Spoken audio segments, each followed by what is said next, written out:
16 साल की उम्र ये वो स्टेज है जहां बच्चा न पूरी तरह बच्चा रहता है और ना ही पूरी तरह मैच्योर बन पाता है। यही वो समय है जहां पेरेंट्स की एक छोटी सी गलती बच्चे को उनसे दूर कर सकती है, और वही एक सही अप्रोच उसे जिंदगी भर आपका सबसे बड़ा सपोर्टर बना सकती है। लेकिन सवाल ये है, क्या इस उम्र में हमें बच्चों को कंट्रोल करना चाहिए या उनसे एक दोस्त की तरह बात करनी चाहिए? अगर हम सच समझना चाहते हैं तो हमें दो चीजों को समझना होगा। पहली, साइंस क्या कहता है, और दूसरी, हमारे शास्त्र हमें क्या सिखाते हैं।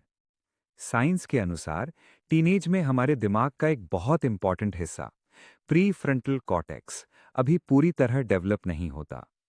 यही पार्ट रिस्पॉन्सिबल होता है डिसीजन मेकिंग के लिए, सेल्फ कंट्रोल के लिए और लॉन्ग टर्म सोच के लिए। इसलिए इस उम्र में बच्चे गलत नहीं होते, बल्कि उनका ब्रेन अभी डेवलप हो रहा होता है।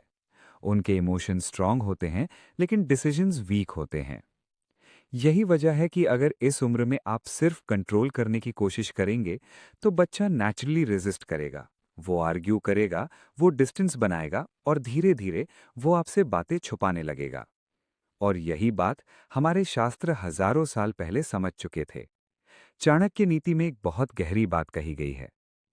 पहले 5 साल बच्चे को प्यार से पालो, अगले 10 साल उसे डिसिप्लिन सिखाओ, और 16 साल के बाद उससे मित्रवत व्यवहार करो।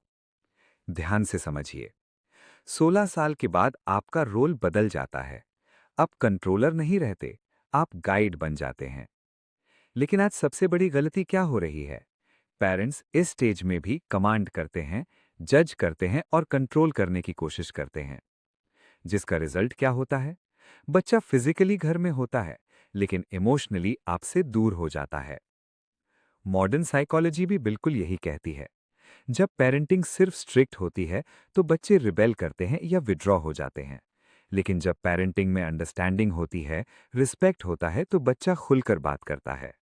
और इसी बैलेंस को कहा जाता है अथॉरिटेटिव पेरेंटिंग, जहां रूल्स भी होते हैं लेकिन रिलेशनशिप उससे भी स्ट्रांग होता है।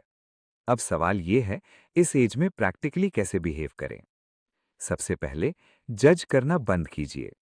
जब बच्चा कोई गलती करे तो तुरंत रिएक्ट करने के बजाय समझने की कोशिश कीजिए, क्योंकि जब आप जज करते हैं तो बच्चा खुद को गलत नहीं बल्कि मिसअंडरस्टूड महसूस करता है।